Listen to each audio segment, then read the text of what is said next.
Mi padre me acusó de fingir mi TEP frente al médico. No dije nada. El doctor puso la grabación de mi casco de Kandahar. No hicieron falta palabras, solo 30 segundos de mi realidad bastaron para que el horror silenciara a mi padre con sus lágrimas. Soy Abigail Parker, de 34 años, una piloto de rescate en combate que regresó a casa desde Kandahar cuando parte de mi tripulación no lo hizo. Durante años, llevé esa carga en silencio, tratando de evitar que mi familia se preocupara, tratando de que se sintieran orgullosos. Pero cuando mi propio padre le dijo a un médico del VA que estaba fingiendo TEP para llamar la atención, tomé una decisión que lo cambió todo. Crecí en un pueblo donde todos se enteraban de tus asuntos antes que tú. Mi padre, Frank Parker, dirigía el único taller mecánico independiente en la calle principal, el tipo de lugar donde los hombres se reunían los sábados por la mañana para tomar café en vasos de poliestireno y discutir sobre carburadores. Me enseñó a desmontar un motor antes de que aprendiera álgebra, sus manos callosas guiando las mías sobre tapas de distribuidor y correas de distribución. Cuando le dije que quería unirme al rock en mi penúltimo año de secundaria, me estrechó la mano como si ya fuera un oficial. Esa noche, invitó a una ronda en el VFW y le dijo a todo el que quisiera escuchar que su hija iba a volar. No dijo mucho cuando recibí mi nombramiento como subteniente en la Fuerza Aérea. Solo asintió, me ajustó el broche de la hombrera y tomó una foto con su vieja cámara. Mi madre lloró. Mi hermano bromeó sobre que lo superaría en rango en la cena de Acción de Gracias. Pero mi padre, él se quedó en la entrada de la casa mientras yo cargaba mi coche, con las manos en los bolsillos, y dijo, lo harás bien allá arriba. No fue poesía, pero fue suficiente. Bagram fue lo primero. 9 meses de misiones de suministro y evacuaciones médicas. El tipo de despliegue del que vuelves a casa con historias, pero no con cicatrices. Mi padre hacía preguntas cuando llamaba. Cosas tácticas, como qué tipo de aeronave estaba volando y si los mecánicos sabían lo que hacían. Me enviaba paquetes con notas manchadas de aceite y artículos recortados de revistas de aviación. Cuando volví a casa, organizó una barbacoa. Sus amigos preguntaron por el desierto, y les di la versión suavizada. Atardeceres sobre el Indocus, el peso del casco, el zumbido de los rotores. Parecían satisfechos. Él también. Kandahar fue diferente. Me desplegaron como capitana al mando de un equipo de rescate en combate en helicópteros HH-60 Paveux. Las misiones tenían nombres como Operación Daga de Hierro y Operación Escudo de Granito, y significaban algo diferente a las misiones de suministro. Significaban entrar en zonas calientes, sacar cuerpos destrozados de los escombros, volar lo suficientemente bajo como para saborear el polvo. Mi tripulación era buena, Valdez en los controles, 2 PJS, paramédicos de rescate, en la parte de atrás que podían recomponer a un hombre mientras la estructura del helicóptero se sacudía. Acumulamos más de 200 horas de vuelo en 4 meses. Dejé de dormir alrededor de la hora 50.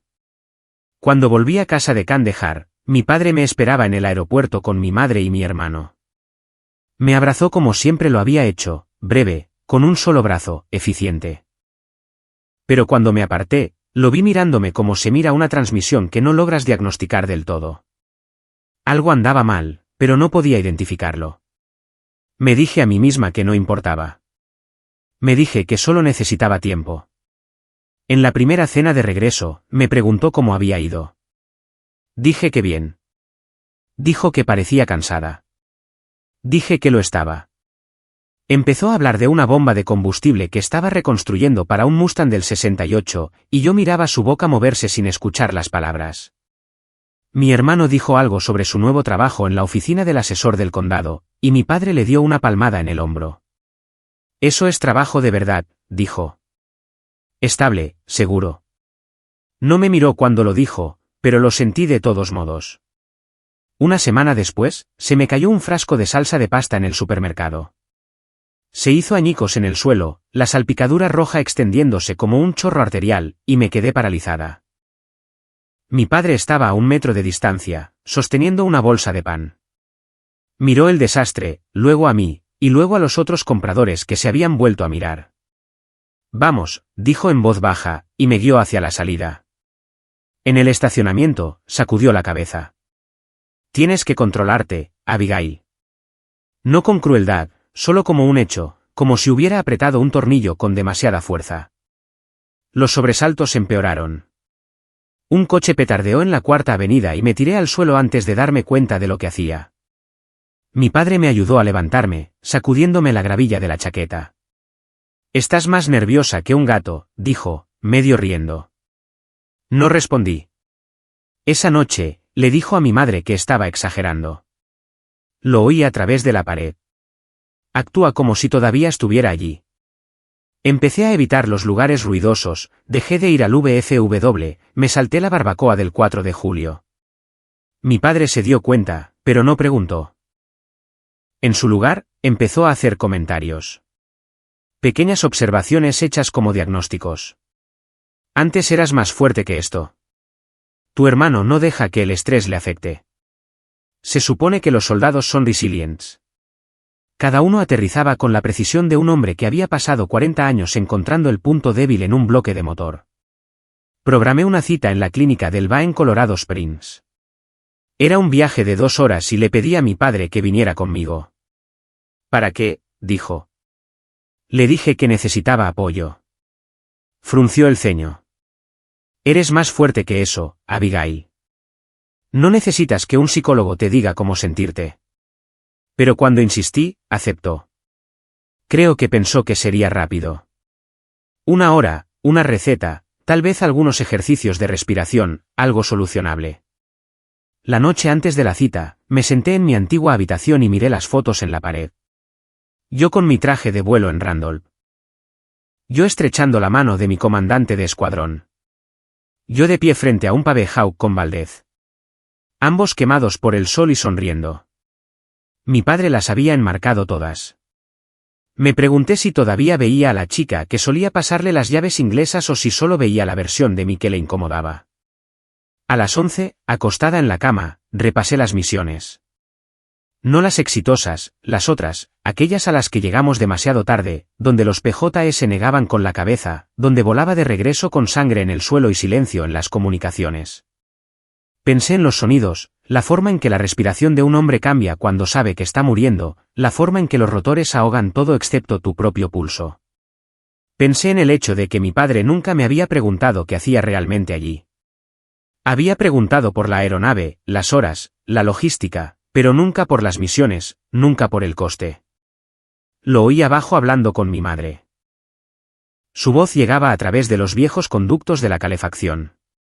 Estará bien, dijo. Solo necesita endurecerse. Mi madre murmuró algo que no pude entender. Él se rió. No con crueldad, solo con desdén. No es como si hubiera visto combate real. Pilotaba helicópteros. No es que fuera de infantería. Miré al techo y conté mis respiraciones. 1, 2, 3. Como nos enseñaron en la escuela de supervivencia, como lo haces cuando intentas no gritar. Pensé en decirle que estaba equivocado. Pensé en mostrarle las imágenes, pero una parte de mí ya sabía que no me creería. Respetaba a los soldados, los de las películas y los monumentos, pero no me veía a mí como una de ellos. Me veía como su hija, y las hijas no volvían a casa rotas. A la mañana siguiente, condujimos hasta el VA en silencio. La clínica olía a desinfectante y café quemado. Paredes beige, luces fluorescentes, el silencioso zumbido de una máquina expendedora en la esquina. Me registré en la recepción mientras mi padre hojeaba una revista de caza y pesca, con las piernas cruzadas y la postura relajada. Parecía un hombre esperando un cambio de aceite. El doctor Evans nos llamó a las 2 horas. Tendría unos 50 años, gafas con montura de alambre, el tipo de calma que proviene de escuchar cosas terribles todos los días sin inmutarse. Me estrechó la mano, luego la de mi padre. Señor Parker, gracias por venir. Mi padre asintió. No me lo perdería. Nos sentamos en la pequeña oficina, yo en la silla más cercana al escritorio, mi padre cerca de la puerta. El doctor Evans abrió mi expediente y lo hojeó brevemente. Capitana Parker, dijo, ha estado experimentando flashbacks, hipervigilancia y comportamientos de evitación desde que regresó de su segundo despliegue. ¿Es correcto? Asentí. Tomó una nota. ¿Puede describirme los flashbacks? Empecé a responder, pero mi padre interrumpió.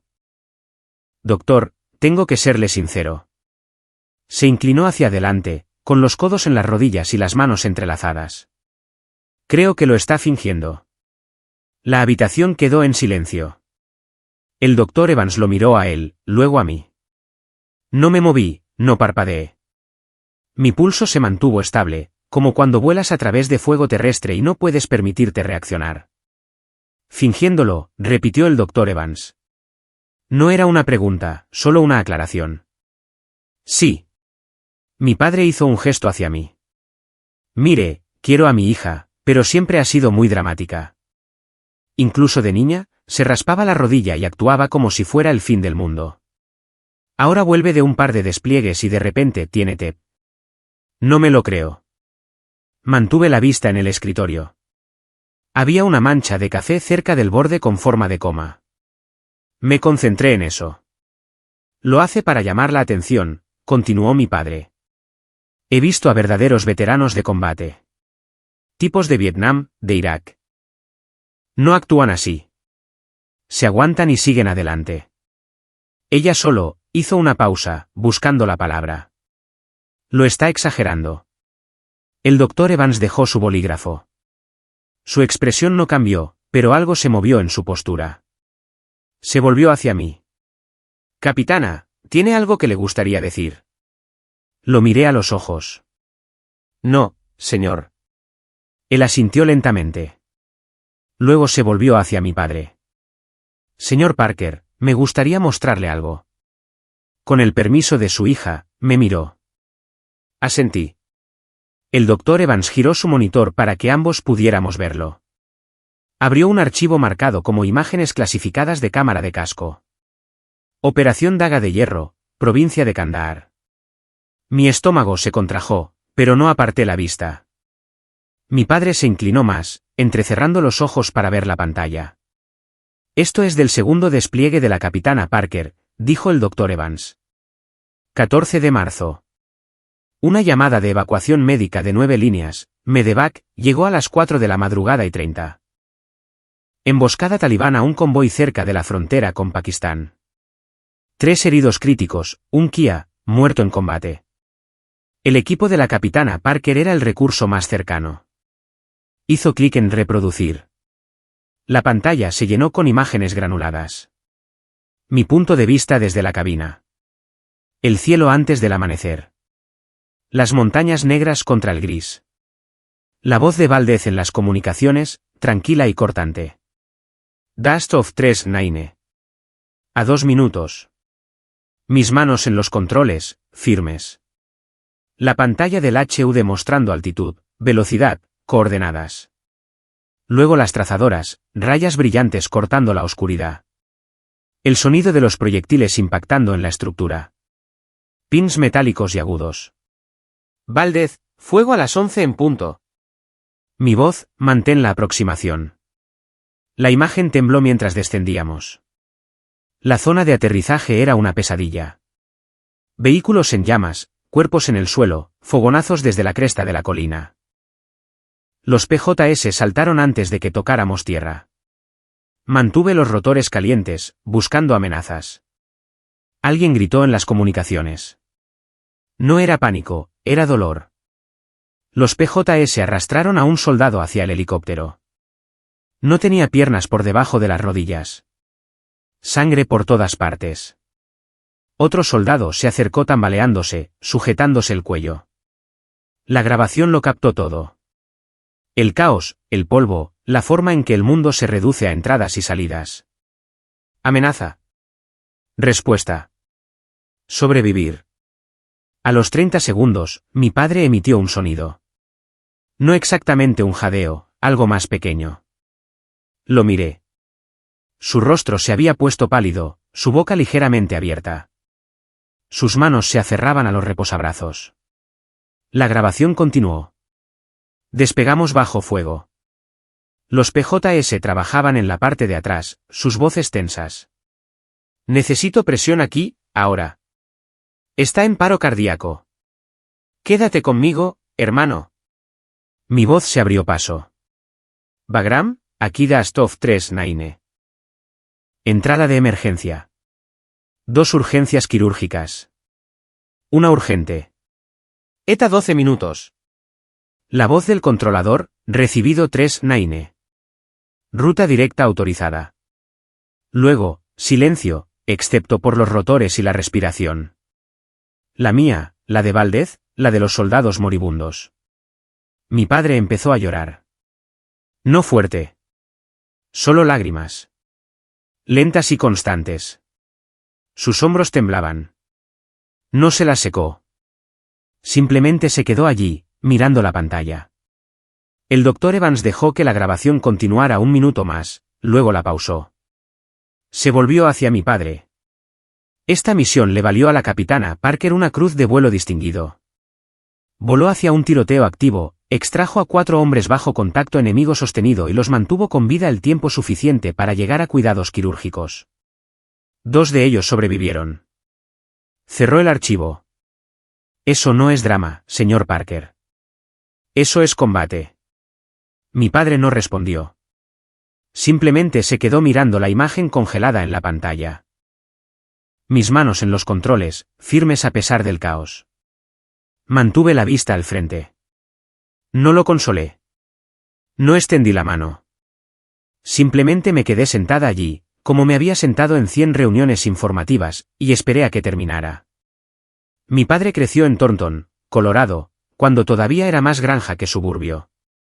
Su padre trabajaba en la construcción, llegaba a casa con polvo de cemento en el pelo y aliento a bourbon. Mi padre aprendió pronto que los hombres no se quejan, no lloran, no muestran debilidad. Arreglas lo que está roto, y si no puedes arreglarlo, no hablas de ello. Conoció a mi madre en una feria del condado cuando tenía 23 años. Ella trabajaba en la taquilla, y él la invitó a salir ofreciéndose a arreglarle el coche. Se casaron 6 meses después en una iglesia con 20 personas.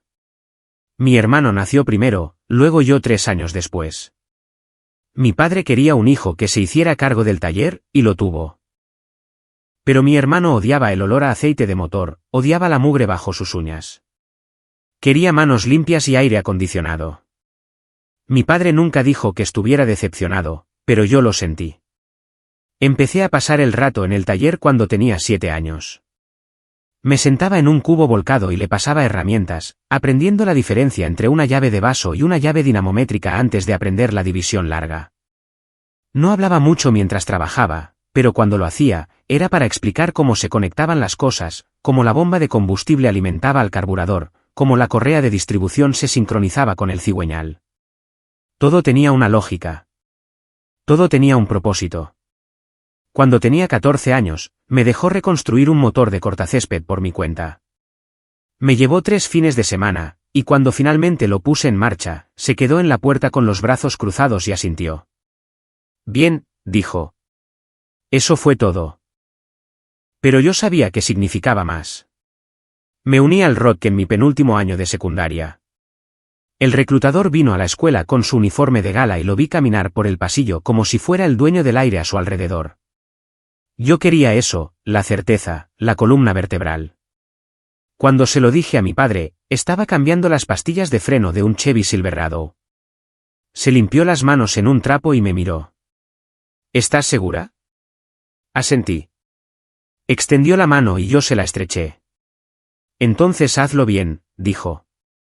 Recibí mi nombramiento como subteniente a los 22 años. La ceremonia fue en la Academia de la Fuerza Aérea, y mi familia condujo 8 horas para verme prestar juramento. Mi padre llevaba corbata, algo que odiaba. Después, me ajustó el broche de la hombrera sin que se lo pidiera. Sus manos olían a jabón lava.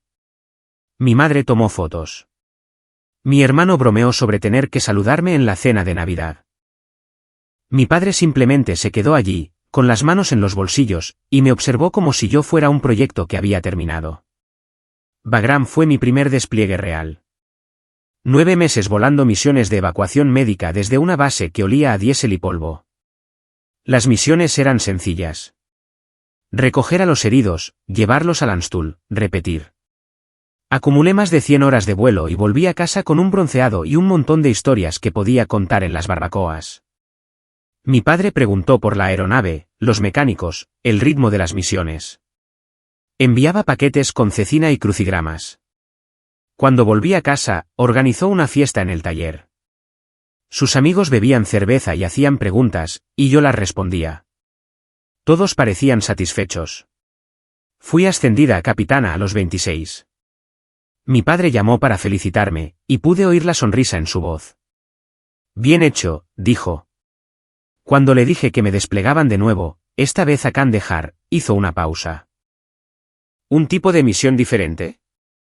Dije que sí. Dijo, lo manejarás. Kandahar no era Bagram. Kandahar eran inserciones a baja altitud en zonas en disputa, volando a través de fuego de trazadoras con hombres heridos desangrándose en la parte de atrás. Mi jefa de tripulación, Valdez, llevaba 6 años volando rescates de combate. No se inmutaba cuando los proyectiles golpeaban la estructura. Simplemente los anunciaba, fuego a las 2 en punto, y mantenía las manos firmes. Los PJS de atrás eran iguales. Calmos bajo presión, eficientes. Aprendí a igualar su tono, a mantener mi voz nivelada incluso cuando mi corazón intentaba salírseme por las costillas. Volamos la operación Daga de Hierro el 14 de marzo. Un convoy chocó con un IED cerca de la frontera con Pakistán, y luego recibió fuego sostenido desde una cresta. 3 heridos críticos, un Kia. Estábamos en el aire en 4 minutos. La LZ estaba caliente, fuego de armas pequeñas, RPGs, de todo. Entramos bajo, los rotores levantando un polvo que convirtió el mundo en estática. Los PJS saltaron antes de que tocáramos tierra. Mantuve el helicóptero caliente, buscando fogonazos. Arrastraron a 2 hombres de vuelta, a ambos les faltaban partes de sí mismos. Uno estaba consciente, gritando. El otro no. Despegamos bajo fuego, y volé los 12 minutos más rápidos de mi vida. 2 de ellos vivieron, uno no. El que no vivió tenía esposa e hija. Me enteré más tarde en la sesión informativa. Normalmente no te lo dicen, pero alguien lo mencionó. Y después de eso, no pude dejar de pensar en ella.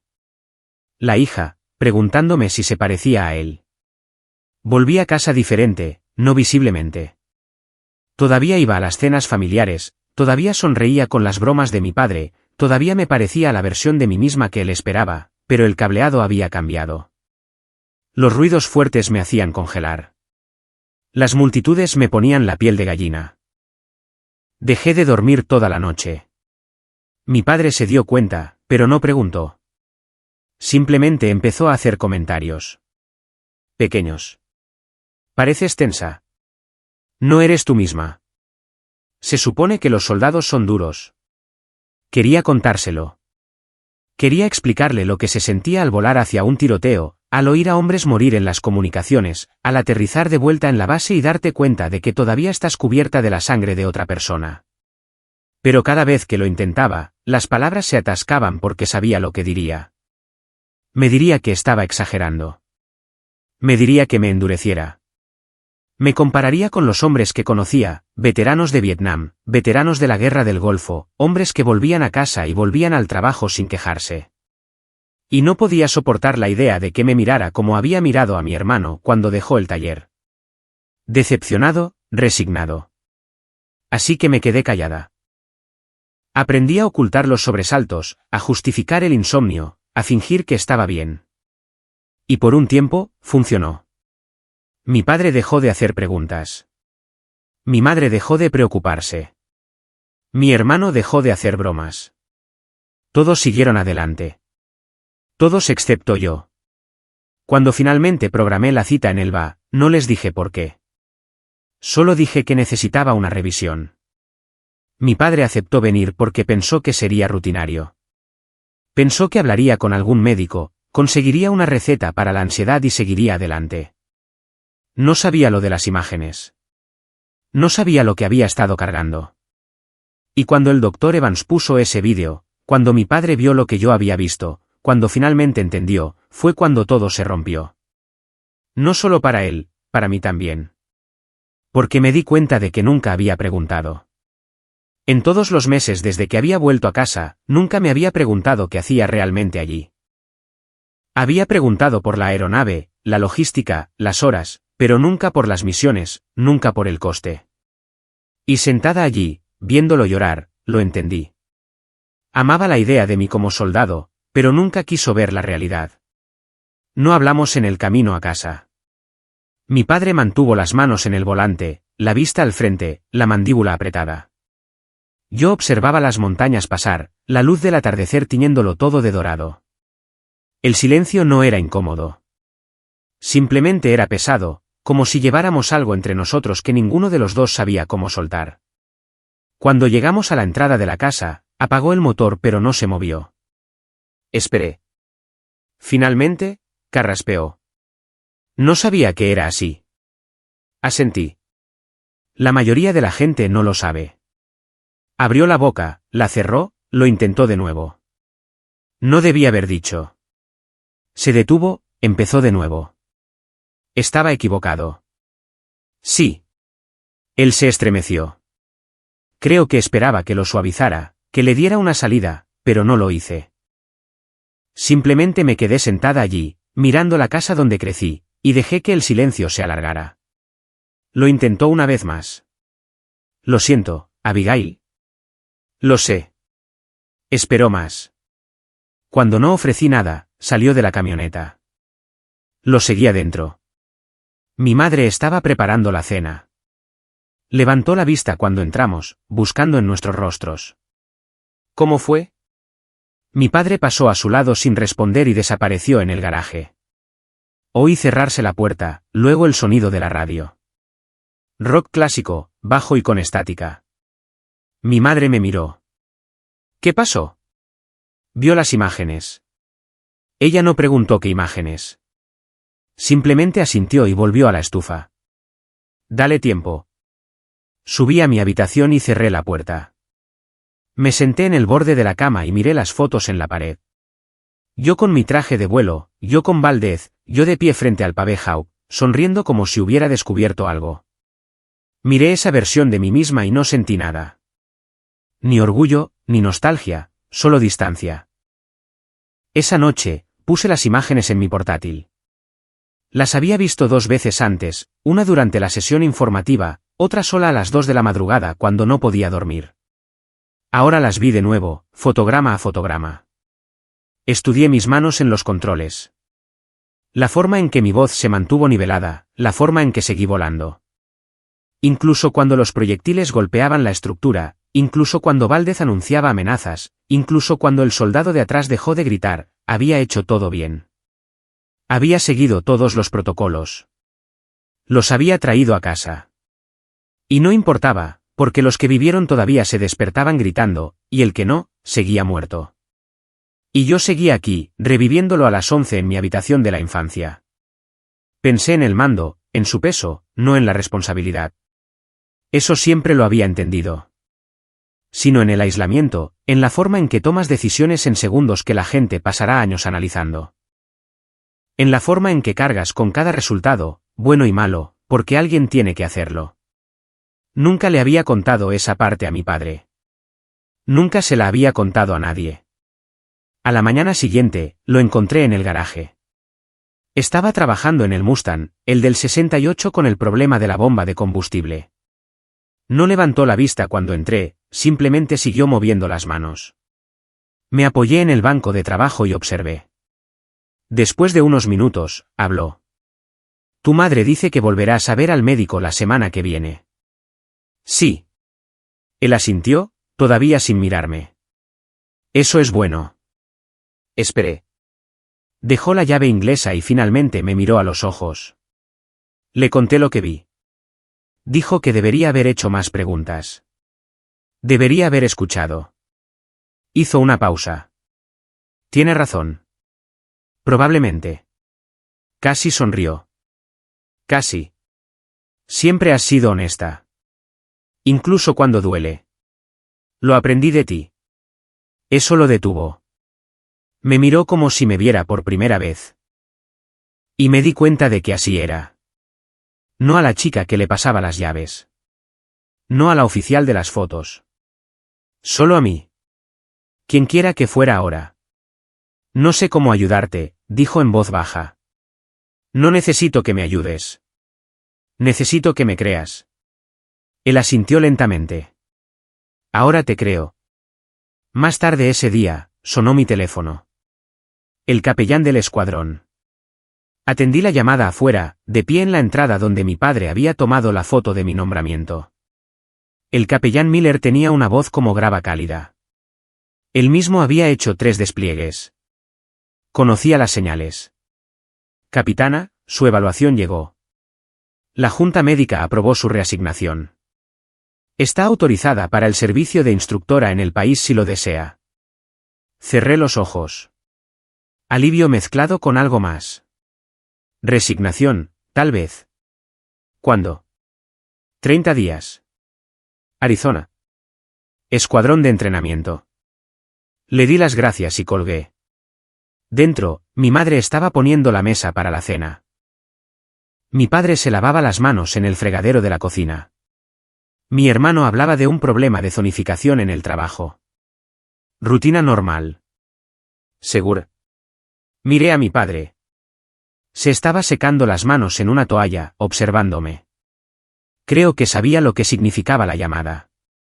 Creo que entendió que me iba. Que esta vez no era por un despliegue u órdenes, sino porque necesitaba distancia de él, de esta casa, de la versión de mí misma que había intentado mantener viva aquí. Asintió una vez. Permiso, tal vez, o reconocimiento. En la cena, les hablé de la reasignación. Mi madre hizo preguntas. ¿Dónde? ¿Cuándo? ¿Qué estaría haciendo?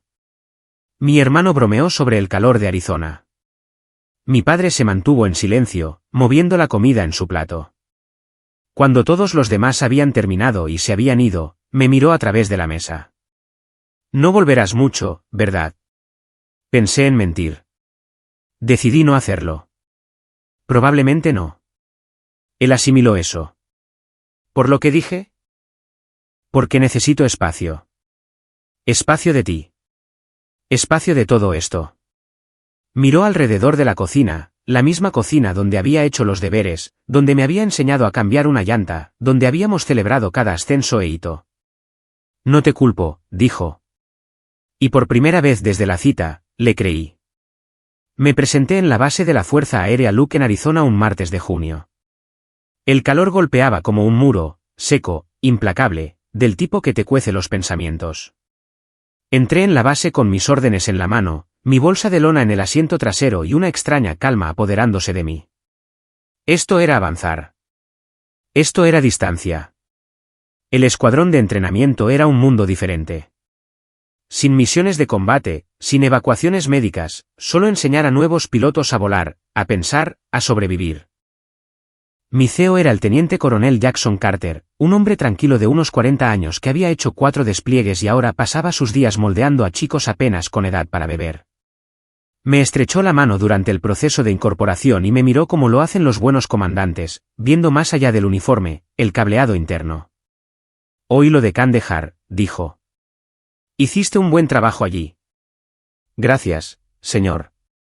Harás un buen trabajo aquí también. De otro tipo, pero importa. Asentí. Me entregó mi horario. Escuela teórica, instrucción de vuelo, evaluaciones. Rutinario, predecible, seguro. Los estudiantes tenían 22, 23 años, recién salidos de la escuela de vuelo con una postura perfecta y una confianza que aún no se habían ganado. Los vi entrar en la sala de reuniones esa primera mañana, todos con uniformes planchados y energía nerviosa, y me sentí como si tuviera 100 años. El sargento de Estado Mayor Kevin Murphy estaba en la primera fila, con el cuaderno abierto y el bolígrafo listo. Me recordaba a mí misma a esa edad. Ansiosa, hambrienta, intacta. Les enseñé lo básico, planificación de vuelo, análisis meteorológico, procedimientos de emergencia. No les conté historias de guerra. No era necesario. Aprenderían pronto. O no lo harían, y se quedarían aquí, a salvo, enseñando a la siguiente generación. De cualquier manera, no era mi trabajo asustarlos. Era mi trabajo prepararlos. Los flashbacks no se detuvieron. Simplemente cambiaron de forma. Estaba en medio de una sesión informativa y alguien dejaba caer una carpeta y de repente volvía a estar en la cabina. Proyectiles golpeando la estructura. Valdez anunciando amenazas. Aprendí a ocultarlo. Pausa. Respira. Continúa. Los estudiantes nunca se dieron cuenta. Carter sí, pero no lo mencionó. Simplemente comenzó a pasar a verme más a menudo. Conversaciones casuales que me daban espacio para descomprimir. A los 3 meses, recibí una carta. Una condecoración por valor firmada por el comandante del escuadrón de Kandahar. Citaba específicamente la Operación Daga de Hierro. La cruz de vuelo distinguido que había ganado finalmente se había procesado y ahora querían celebrar una pequeña ceremonia. Nada grande, solo el liderazgo de la base, algunos miembros del escuadrón, las formalidades habituales. Casi me negué, pero Carter me llevó a un lado. «Te la ganaste, capitana. Deja que honren eso». La ceremonia fue a las 9 de un viernes. Se reunieron frente al edificio del escuadrón, unas 30 personas. Carter leyó la citación en voz alta, fechas, detalles de la misión, el resumen clínico de lo que habíamos hecho. Lo leyó en ese tono plano y profesional que usan los oficiales cuando describen algo terrible. Cuando terminó, me prendió la medalla en el uniforme y saludó. Le devolví el saludo. Todos aplaudieron. Me quedé allí, sin sentir nada. Después, Carter me pasó su teléfono. Tu padre vio la transmisión en vivo. Miré la pantalla. Había un mensaje de un número desconocido. Lo abrí. Solo 3 palabras. Te veías orgullosa. Lo miré durante un largo momento. Luego escribí de vuelta, gracias, y nada más. Le devolví el teléfono a Carter y caminé hacia mi coche. Me senté en el asiento del conductor, con el motor apagado, y dejé que el calor aumentara. La medalla pesaba en mi pecho. No físicamente, solo presente. Un recordatorio de algo que había hecho, algo que había sobrevivido, algo que mi padre finalmente había visto. No me sentía orgullosa. Me sentía cansada. Pero tal vez eso era suficiente. En los meses siguientes, mi padre envió más mensajes, cortos. Vi tu nombre en el boletín de la base. Tu madre dice que te va bien. Espero que Arizona te esté tratando bien. Respondí a la mayoría. No respuestas largas, solo acuses de recibo. Sí, gracias. Estoy bien. No insistió. No preguntó cuándo lo visitaría. No intentó reconstruir lo que habíamos tenido. Creo que entendió que algunas cosas no se reconstruyen. Simplemente se reemplazan con algo diferente. Algo más silencioso. Algo que se ajusta a las personas en las que te has convertido. El TED seguía allí. No desapareció porque me hubiera mudado o porque me hubieran condecorado o porque mi padre finalmente lo entendiera. Pero se integró. Aprendí su forma, sus desencadenantes, sus patrones. Aprendí a manejarlo como se maneja cualquier condición crónica, con disciplina, rutina y algún que otro día malo. La doctora del VA en Arizona era mejor que la de Colorado. No preguntó por mi padre. Simplemente se centró en el trabajo. Terapia cognitivo-conductual, terapia de exposición, medicación cuando la necesitaba. Lenta, gradualmente, comencé a dormir toda la noche. Murphy se graduó como el primero de su clase. Le estreché la mano en la ceremonia y le dije que se mantuviera alerta. Me agradeció, serio y joven, y me pregunté si terminaría como yo, o como Valdez, o como el soldado que no lo logró. Nunca lo sabes hasta que sucede. Carter me llamó a su oficina una tarde y me dijo que había sido seleccionada para un ascenso a mayor. La junta se había reunido, revisado mi expediente y me habían aprobado. Me pondrían la hoja de roble dorada en 6 meses. Felicidades, dijo. Asentí. Gracias, señor. Te lo has ganado. No solo el rango, el respeto. Le creí. No por la medalla o el ascenso, sino porque había hecho el trabajo. Había volado las misiones. Había llevado la carga. Había sobrevivido. Y ahora estaba enseñando a otros a hacer lo mismo. Eso importaba, quizás más que el combate. Esa noche, llamé a mi padre. Respondió al tercer timbre. Abigail. Hola, ¿todo bien? Sí, solo quería decirte que me ascendieron a mayor. Silencio. Luego, en voz baja, eso es genial, pequeña. Realmente genial. Gracias. Otra pausa. ¿Vendrás a casa pronto? Lo pensé. Quizás. Todavía no. De acuerdo. No sonaba herido, solo resignado. Cuando estés lista. Sí. Colgamos. Me senté en mi sofá en mi pequeño apartamento fuera de la base, sin mirar nada, y sentí que el peso se desplazaba. No se había ido, solo se había redistribuido. Mi padre lo entendía ahora, y yo lo entendía a él. No estábamos arreglados, pero éramos reales. Y quizás eso era lo mejor que podíamos conseguir. Pasó un año, luego otro. Fui ascendida a mayor y me hice cargo como instructora principal del vuelo de rescate en combate. Los estudiantes seguían llegando, jóvenes, ansiosos, sin saber lo que les esperaba. Les enseñé todo lo que pude. Algo se les quedó, algo no. Ese era el trabajo. Mi padre empezó a ser voluntario en el VA. Mi madre me lo contó en un correo electrónico. Se había apuntado para ayudar en el taller de equipos, arreglando sillas de ruedas, reparando andadores, haciendo el trabajo duro que mantenía el lugar en funcionamiento. Dijo que no hablaba mucho de ello, pero que iba todos los martes y jueves, puntual como un reloj. No comenté nada, solo lo archivé. Información sin juicio. Llegó el Día de los Veteranos y la base celebró una ceremonia.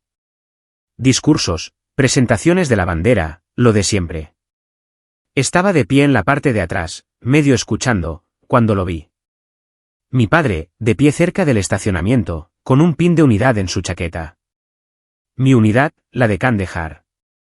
Después de la ceremonia, me acerqué. Me vio venir y se enderezó, con las manos a los lados. Me detuve a unos metros. No sabía que vendrías, dije. No estaba seguro de si debía. Miró el pin. Conseguí esto en el VA. Un tipo al que estaba ayudando. Había servido en tu escuadrón. Dijo que le salvaste la vida. El 14 de marzo. Operación Daga de Hierro. No reaccioné. Solo lo miré. No pedí detalles, continuó. Pensé que si querías contármelo, lo harías. Pero quería que supieras que ahora sé lo que hiciste, lo que costó. Asentí. De acuerdo. Cambió su peso, incómodo. He estado yendo al VA, ayudando, hablando con los chicos, aprendiendo. Hizo una pausa. Eso no arregla lo que dije. Lo sé, pero lo estoy intentando. Lo veo. Me miró, realmente me miró, y por primera vez en años, vi algo más que orgullo o decepción. Vi respeto. Ganado a pulso, reacio, pero real. Estoy orgulloso de ti, dijo en voz baja. No por las medallas. Porque sigues aquí, sigues haciendo el trabajo. Sentí que algo se resquebrajaba, solo un poco. No rompiéndose, solo cambiando. Gracias. Nos quedamos allí un momento, ninguno de los dos seguro de lo que venía después. Finalmente, señaló hacia el estacionamiento. ¿Tienes tiempo para almorzar? Lo pensé, en la distancia que había construido, los muros que había reforzado, el espacio que había necesitado, y me di cuenta de que todavía estaba allí. La distancia, los muros, pero no tenían que ser permanentes. Sí, dije. Tengo tiempo. Caminamos hacia su camioneta en silencio. La abrió y subimos. La cabina olía a aceite de motor y café, familiar de una manera que dolía. Arrancó el motor, luego me miró. ¿A dónde? Me encogí de hombros. A un lugar tranquilo. Él asintió y salió del estacionamiento. Condujimos a través del calor de Arizona, el paisaje plano e interminable. Y observé la carretera por delante. No a casa. Todavía no, pero hacia adelante. Y por ahora, eso era suficiente. Tiempo presente. Tengo 41 años. Teniente Coronel Abigail Parker, Rescate de combate de la Fuerza Aérea. Actualmente asignada a la base de la Fuerza Aérea de Nellis como directora de tácticas avanzadas de rescate. Llevo 17 años. Probablemente haré 20, quizás más. El uniforme todavía me queda bien, aunque el rango ha cambiado. Las misiones también han cambiado. Ya no vuelo en combate. Lo enseño. Lo estudio. Lo archivo. Cada año, imparto un curso sobre toma de decisiones operativas bajo fuego. Es obligatorio para todos los nuevos oficiales de rescate en combate. El tercer día, vemos imágenes, no de Hollywood, no simulaciones, grabaciones reales de cámaras de casco de misiones reales. Los estudiantes se sientan en el auditorio oscuro, con los cuadernos abiertos, tratando de parecer serenos. No están listos. Nadie lo está nunca. Me pongo en la parte de atrás de la sala e introduzco el estudio de caso. Este es el caso 07, Operación Daga de Hierro, 14 de marzo, provincia de Kandahar. Emboscada talibán, 3 urgencias quirúrgicas, un Kia. La piloto era capitana en ese momento. La aeronave recibió fuego sostenido durante la aproximación y la salida. 2 de los heridos sobrevivieron.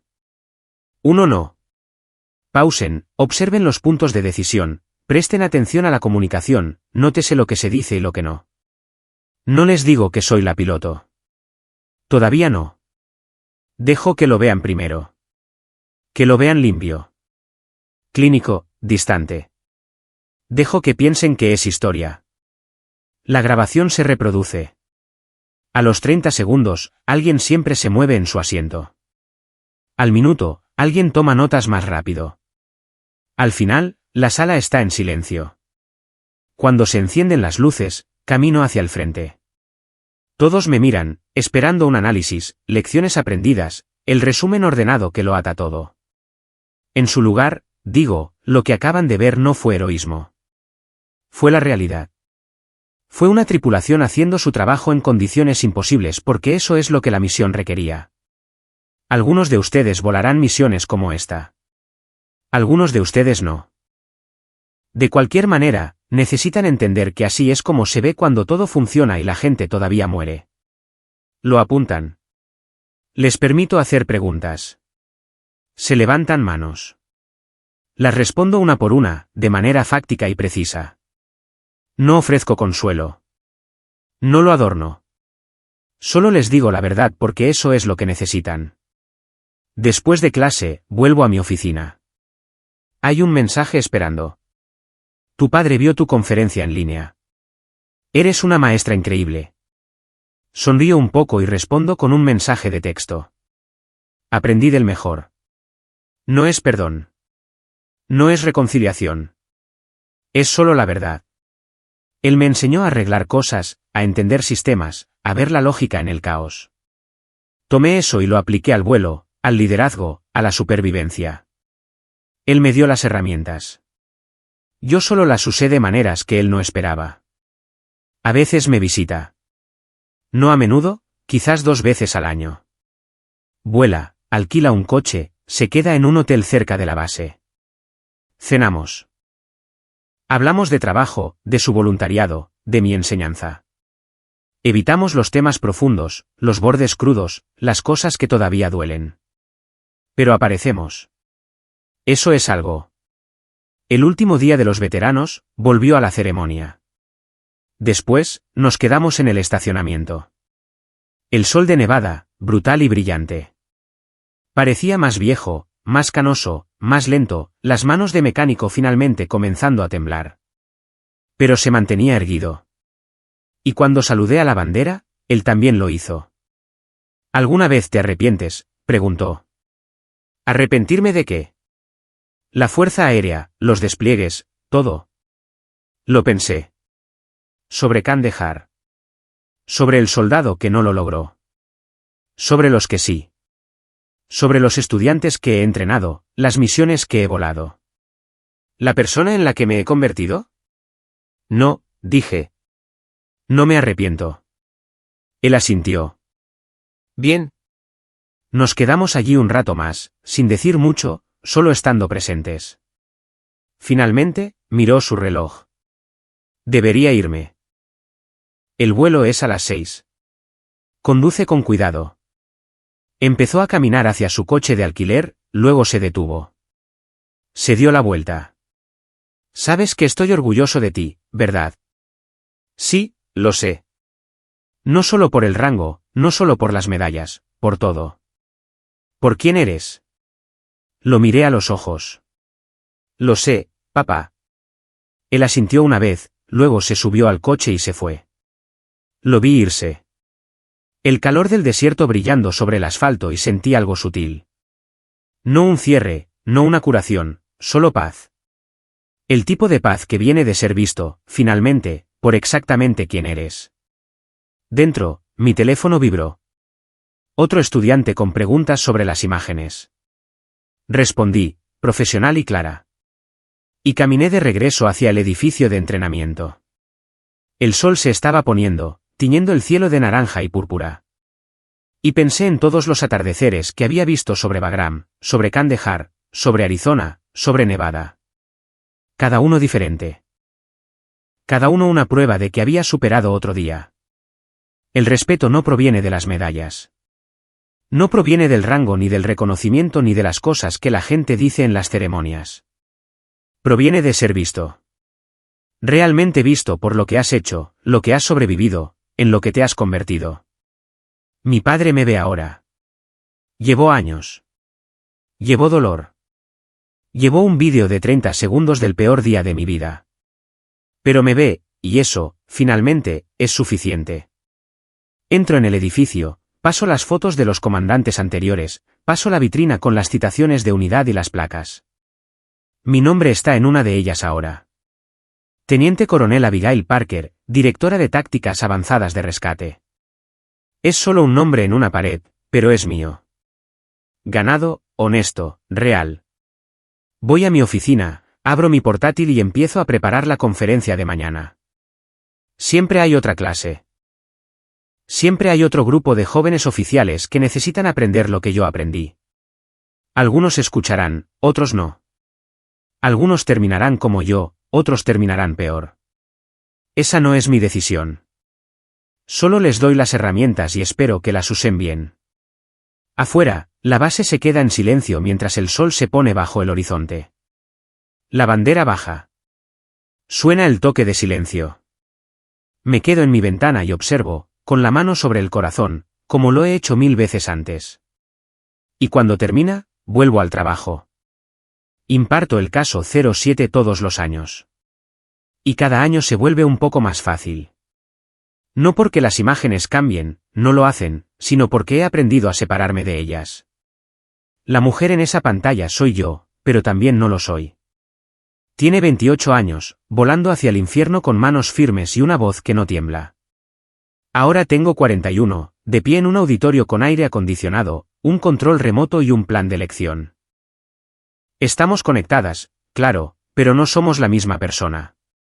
Los estudiantes no lo saben al principio. Ven las imágenes y piensan que es historia antigua. Algo que le pasó a otra persona en una guerra que apenas recuerdan.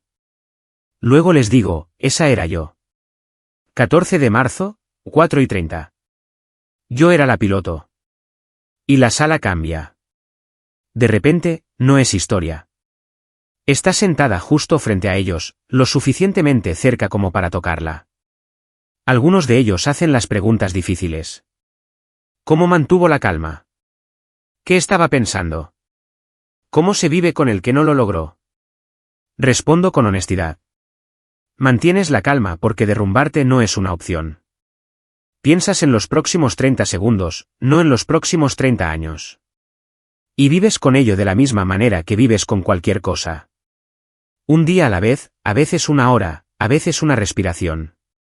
Lo apuntan todo como si fuera un evangelio. Quiero decirles que no lo es.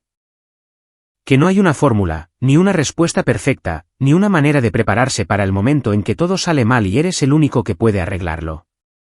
Pero necesitan algo a lo que aferrarse. Así que les doy lo que puedo. Después de una conferencia, una teniente llamada Madison Ayes se quedó.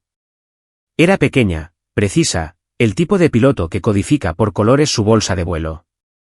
Esperó a que todos los demás se fueran y luego se acercó a mi escritorio. Señora, ¿puedo preguntarle algo extraoficialmente? Adelante. ¿Todavía tiene pesadillas? La miré. No preguntaba por curiosidad. Preguntaba porque necesitaba saber si era posible sobrevivir a este trabajo y seguir entera. Sí, dije, no tan a menudo, pero sí. Ella asintió lentamente. ¿Y todavía vuela? Todavía enseño. ¿Es eso suficiente? Lo pensé, en los años que pasé en la cabina. Las misiones que me definieron. La transición al servicio de instructora que al principio se sintió como una derrota y luego, lentamente, como un propósito. Tiene que serlo, dije. Se fue después de eso y me senté sola en el auditorio vacío, el fotograma congelado de la operación Daga de Hierro todavía en la pantalla, mis manos en los controles, Valdez a mi lado, el caos debajo. Apagué el proyector y salí, dejándolo todo atrás hasta la próxima vez. Mi padre llama cada pocas semanas ahora, no para ver cómo estoy. Aprendió que eso no funciona, sino solo para hablar. Me cuenta sobre el VA, sobre los veteranos que ha conocido, sobre las cosas que está aprendiendo. Ya no se disculpa. Hemos superado eso. Simplemente aparece, consistentemente, y eso vale más que cualquier disculpa. El mes pasado, me habló de un tipo llamado Martínez. 34 años, ejército, 3 despliegues en Irak, perdió ambas piernas por un IED y volvió a casa para encontrar una esposa que se fue y un sistema de VA que apenas lo reconocía. Mi padre lo conoció en el taller de equipos, donde Martínez esperaba una reparación de silla de ruedas que llevaba 2 meses de retraso. La arreglé en 1 hora, dijo mi padre. El marco estaba doblado. Arreglo simple, pero nadie se había molestado en mirar. Eso es bueno, dije. Me preguntó por el PIN, el de tu escuadrón. Le hablé de ti, de las imágenes. Dijo que había oído hablar de la operación Daga de Hierro. Dijo que era famosa en los círculos de rescate. Mi padre hizo una pausa. Te llamó leyenda. Casi me río. No soy una leyenda, papá. Solo soy alguien que hizo su trabajo. Eso es lo que le dije, pero no me creyó. Dijo, cualquiera que vuele hacia una emboscada para sacar gente es una leyenda, le guste o no. No supe qué decir a eso, así que simplemente cambié de tema. Pregunté por mamá, por el taller, por cualquier otra cosa. Pero más tarde, sola en mis aposentos, pensé en Martínez. En lo que significa ser una leyenda para alguien que nunca has conocido.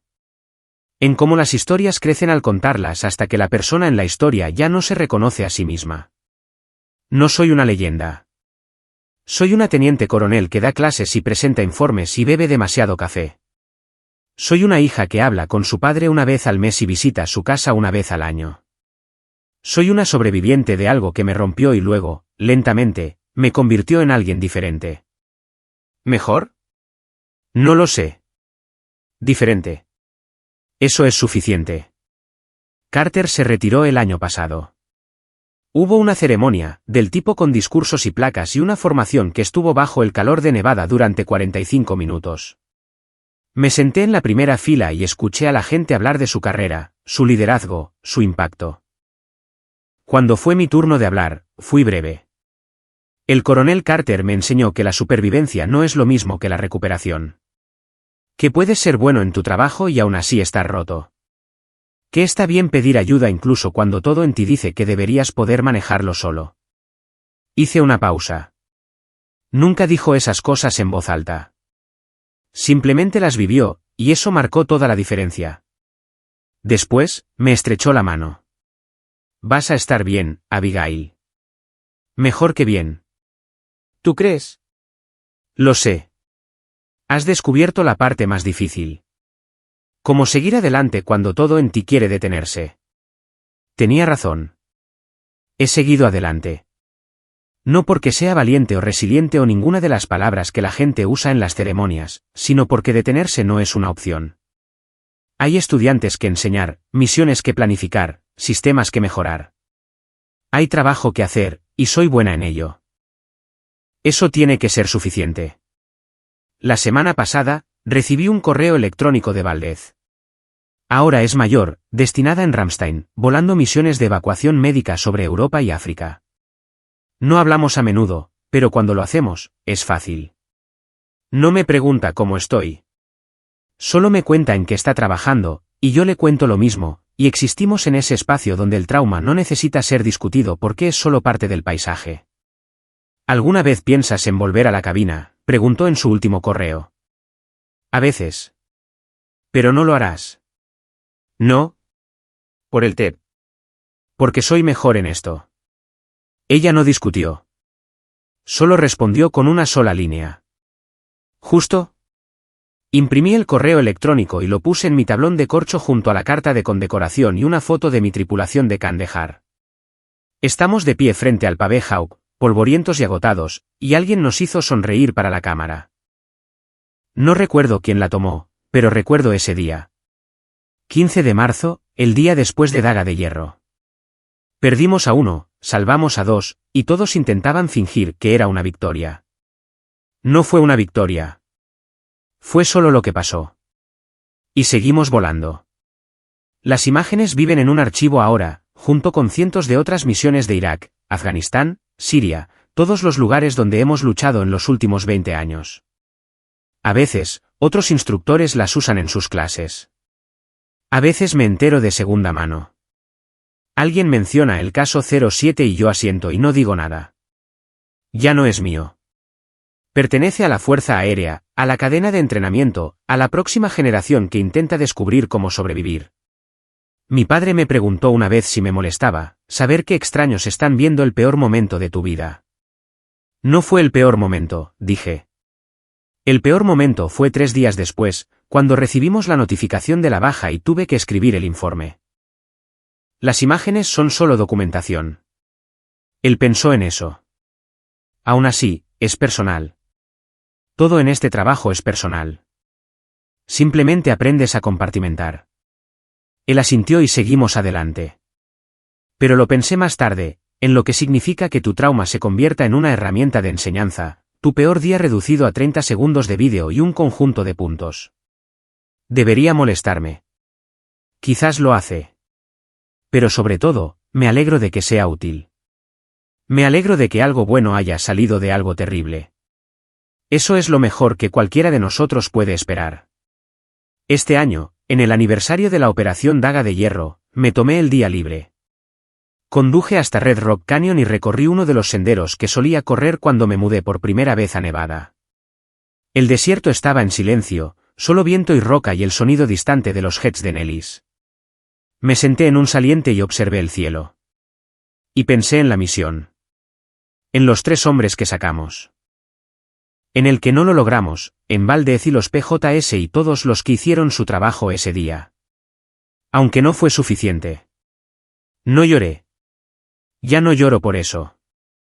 Simplemente me senté allí y lo reconocí. De la misma manera que reconoces una cicatriz. Es parte de mí. Me formó, pero no me define. Cuando llegué a casa, había un mensaje de mi padre. Pensando en ti hoy. Le respondí, gracias. No insistió. Ha aprendido. Esa noche, puse las imágenes una vez más. No hago esto a menudo. Quizás una vez al año, si acaso, pero a veces necesito verlo para recordar quién era, qué hice, por qué importaba. Observé mis manos en los controles, firmes a pesar del caos. Escuché mi voz en las comunicaciones, tranquila y directiva. Vi la forma en que Valdez se movía, eficiente y concentrada, y la forma en que los PJS trabajaban en la parte de atrás, luchando por salvar vidas, incluso mientras el mundo explotaba a su alrededor. Y sentí algo que no suelo sentir. Orgullo.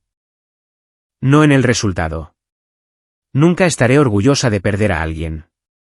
Pero en el esfuerzo, en la disciplina, en el hecho de que entramos cuando nadie más lo haría y trajimos gente a casa y lo hicimos bien. En eso se basa el respeto. No en medallas o condecoraciones o discursos en ceremonias, sino en el conocimiento silencioso de que cuando importaba, apareciste. Hiciste el trabajo. Llevaste la carga y seguiste adelante. Mi padre lo entiende ahora. Le llevó años, pero lo entiende. Y por eso, cuando visita, no hablamos del pasado. Hablamos del trabajo. Su trabajo en el BA, mi trabajo entrenando pilotos, las pequeñas formas incrementales en que ambos estamos tratando de mejorar las cosas. No es redención, no es un cierre, son solo dos personas conectadas por sangre e historia y un vídeo que lo cambió todo, tratando de hacer lo correcto por el mundo. Y de alguna manera, eso es suficiente. 10 años después. Tengo 51. Coronel, aunque la mitad del tiempo todavía pienso en mí misma como mayor. El ascenso a OP6 llegó hace 3 años. Silencioso y esperado. El tipo de cosa que sucede cuando te quedas el tiempo suficiente y no causas problemas. Dirijo el ala de entrenamiento de rescate en combate en Nellis. 3 escuadrones, 200 personas, la responsabilidad de cada piloto de rescate y miembro de la tripulación que pasa por el sistema. Es un trabajo de escritorio, sobre todo papeleo y políticas, y reuniones interminables sobre presupuestos y métricas de preparación. Pero es mío. Mi padre tiene 76. Todavía es voluntario en el BA, aunque ahora solo va un día a la semana.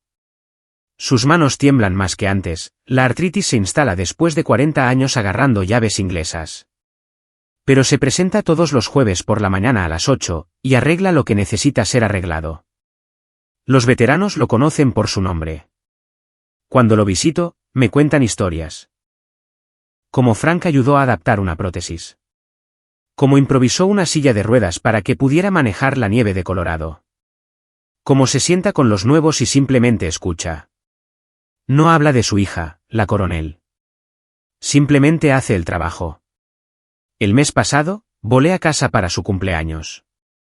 No era un hito, solo 76, solo otro año. Pero mi madre llamó y dijo que significaría algo si iba, así que lo hice. Pedí permiso, reservé un vuelo a Denver, alquilé un coche en el aeropuerto. El viaje a Thornton se sintió más largo de lo que recordaba. El paisaje, a la vez familiar y extraño. El pueblo ha crecido. Nuevas urbanizaciones donde antes había campos. Un Starbucks donde estaba la antigua tienda de alimentos para animales. Pero el taller sigue allí. El mismo letrero. Las mismas puertas de garaje. Ahora lo dirige un tipo que mi padre entrenó hace 20 años. Llegué a la entrada a las 6. Mi madre estaba en el jardín y se levantó cuando me vio, sacudiéndose la tierra de las rodillas. Nos abrazamos y me sujetó un poco más de lo habitual. Está en el garaje, dijo. Por supuesto que lo estaba.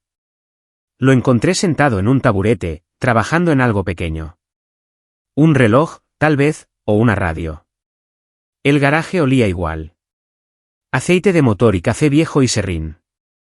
Levantó la vista cuando entré y su rostro hizo algo que solo había visto unas pocas veces. Alivio, tal vez, o simplemente felicidad. «¿Llegaste?», dijo. No me lo perdería. Dejó el destornillador y se levantó lentamente, sus articulaciones protestando. Nos dimos la mano como siempre lo hacemos.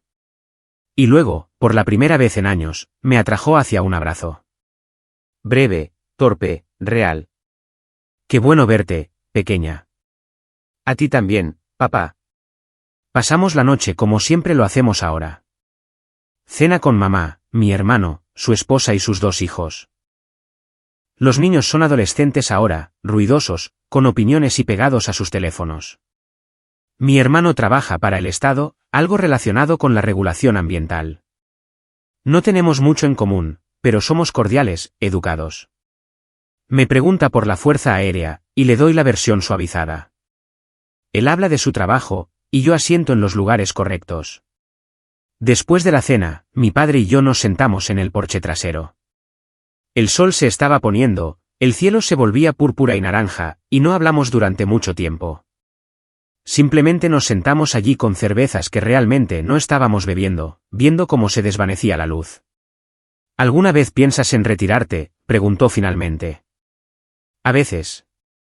Pero no lo harás. Todavía no. Quizás a los 30 años. Quizás más. Él asintió. Eres buena en lo que haces. Tú también lo eras. Sonrió un poco. Diferente tipo de trabajo. Mismos principios. Arregla lo que está roto. Enseña a la siguiente generación. Preséntate todos los días. Me miró y vi que medía algo. No un juicio, solo una evaluación. ¿Saliste bien, Abigail? Gran elogio. Lo digo en serio. Después de todo, después de lo que dije, después de lo que pasaste, saliste mejor que bien. No supe qué decir a eso, así que solo asentí. Nos sentamos en silencio un rato más, y luego hizo la pregunta que había estado esperando. ¿Todavía ves las imágenes? De vez en cuando. ¿Todavía te molesta? Lo pensé, en la última vez que las había visto, hace 6 meses, durante una revisión de entrenamiento. En lo clínico que se sentía ahora, como ver la vida de otra persona. No, no como antes. Bien. Hizo una pausa. Las vi de nuevo la semana pasada en el bar. Uno de los chicos preguntó por ellas y las puse en mi teléfono. Lo miré. ¿Por qué? Porque quería recordar. No solo lo que pasó, sino lo que no vi, lo que me negué a ver. Dejó su cerveza. Estaba equivocado, Abigail. No solo sobre el TEP, sobre todo. Quería que fueras fuerte de la manera en que yo entendía la fuerza. No me di cuenta de que ya lo eras. Papá. Déjame terminar. Su voz era firme, pero sus manos no. Pasé 10 años tratando de compensar lo que dije en esa oficina, haciendo voluntariado, escuchando, aprendiendo, y pensé que tal vez eso era suficiente. Pero la semana pasada, viendo esas imágenes de nuevo, me di cuenta de que no se trata de compensarlo. Se trata de entender lo que cargas, lo que siempre has cargado. Y lamento haber tardado tanto en verlo. Sentí que algo se abría. Solo un poco. No rompiéndose, solo ablandándose. Has estado presente, papá, durante 10 años. Eso es más que una disculpa. ¿Es suficiente? Lo miré. A este hombre que me enseñó a arreglar motores y confiar en los sistemas y mantener la cabeza baja y trabajar duro. Este hombre que me rompió el corazón y luego pasó una década tratando de recuperar algo que pensó que había perdido. Y me di cuenta de que no lo había perdido. Simplemente había cambiado de forma. Sí, dije. Es suficiente. Sus ojos se humedecieron, pero no lloró. Solo asintió y miró hacia otro lado, hacia el jardín donde solía jugar de niña. Eres una oficial increíble, Abigail. Una persona increíble. Aprendí del mejor. Él se rió, breve y bajo. No sé sobre eso. Terminamos nuestras cervezas y entramos. A la mañana siguiente, lo llevé al bar para su turno del jueves. Nunca lo había visto trabajar antes, nunca lo había visto interactuar con los veteranos, nunca vi la versión de él que existía en ese espacio. Me senté en la sala de espera y observé. Se movía más lento que antes, pero con la misma precisión. Un chico joven entró con un andador que no se bloqueaba correctamente. Mi padre lo desarmó, identificó el problema, un pasador desgastado, y fabricó un reemplazo con un perno y algunas arandelas. 10 minutos y el andador estaba sólido de nuevo. El chico intentó pagarle. Mi padre lo rechazó con un gesto. Solo devuélvelo al siguiente, dijo. Un veterano mayor, de la era de Vietnam, se detuvo a hablar. Estuvieron de pie junto al banco de trabajo y hablaron en voz baja, y no pude oír lo que dijeron. Pero vi el rostro de mi padre abierto, presente, escuchando sin juzgar. Cuando el veterano se fue, mi padre volvió al trabajo, y me di cuenta de que esta era su misión ahora. No ruidosa ni condecorada ni visible, solo consistente, solo real. Al mediodía, me reuní con él para almorzar en un restaurante cerca de la base. Pedimos sándwiches y café y me preguntó sobre mi trabajo. Le hablé de los nuevos protocolos de entrenamiento, las peleas presupuestarias, el desafío de preparar pilotos para guerras que no estamos seguros de que lucharemos. Escuchó como escucha ahora, completamente, sin interrumpir, sin ofrecer soluciones, solo absorbiendo. ¿Alguna vez te arrepientes de haberte quedado?, preguntó. ¿No? ¿Tú te arrepientes de algo? El taller. Quedarme en Thornton. La vida tranquila. Lo consideró. No. Hice aquello para lo que estaba hecho. Igual que tú. Arreglar cosas. Arreglar cosas, asintió. Antes de irme, me acompañó a mi coche de alquiler. El cielo estaba nublado, amenazando con nevar. Se quedó con las manos en los bolsillos, de la misma manera que se había quedado cuando me fui a la academia hace 29 años. Vuelve cuando puedas, dijo. Lo haré. Y Abigail hizo una pausa, buscando las palabras. Estoy orgulloso de ti. Sé que lo he dicho antes, pero necesito que lo escuches ahora. No por el rango, no por lo que has hecho, sino por quién eres. Eres lo mejor que he construido. Sentí que se me hacía un nudo en la garganta. Papá. Lo digo en serio. Eres lo mejor. Lo abracé entonces. Realmente lo abracé. Y por un momento, nos quedamos allí en el frío, abrazados. Cuando me aparté, sus ojos estaban húmedos de nuevo, pero sonreía. Te quiero, pequeña. Yo también te quiero, papá. Me alejé en el coche, mirándolo en el espejo retrovisor hasta que desapareció. Y pensé en el largo camino desde esa clínica del va hasta aquí. De la traición a la comprensión, de la distancia a la presencia. Llevó 10 años. Llevó trabajo. Llevó que ambos apareciéramos una y otra vez, incluso cuando dolía. Pero lo logramos. De vuelta en Nellis, volví a la rutina. Reuniones, sesiones informativas, revisiones de entrenamiento. Pero algo había cambiado. No externamente. El trabajo era el mismo. El rango era el mismo. La misión era la misma. Pero internamente, me sentía más ligera. Como si hubiera estado cargando algo que no sabía que llevaba. Y finalmente lo había soltado. Ese fin de semana, puse las imágenes una vez más. Operación Daga de Hierro, 14 de marzo, hace 23 años ahora. Vi a mi yo más joven volar hacia el caos. Y no sentí orgullo, ni dolor, sino gratitud. Gratitud por haber sobrevivido. Gratitud por haber seguido adelante. Gratitud porque la chica en esa cabina se convirtiera en la mujer que soy ahora. Cerré el archivo y le envié un mensaje a mi padre. Gracias por el jueves. Significó mucho. Respondió 1 hora después. Cuando quieras. Eso es lo que hace la familia. Sonreí y guardé mi teléfono. Tenía razón. Eso es lo que hace la familia. Aparecen. Hacen el trabajo. Cargan lo que necesita ser cargado. Y cuando no pueden cargarlo solos, comparten el peso. El respeto no proviene de las medallas o el rango o el reconocimiento. Proviene de ser visto. Realmente visto por lo que has hecho, lo que has sobrevivido, en lo que te has convertido. Mi padre me ve ahora, completamente, sin reservas. Y después de todo, después de Kandahar, después de las imágenes, después de 10 años de distancia y trabajo y un crecimiento lento y doloroso, eso es todo lo que siempre necesité. Eso es suficiente. Eso es todo. Ese día lo cambió todo entre mi padre y yo. No porque finalmente me creyera, sino porque finalmente dejé de necesitar que lo hiciera.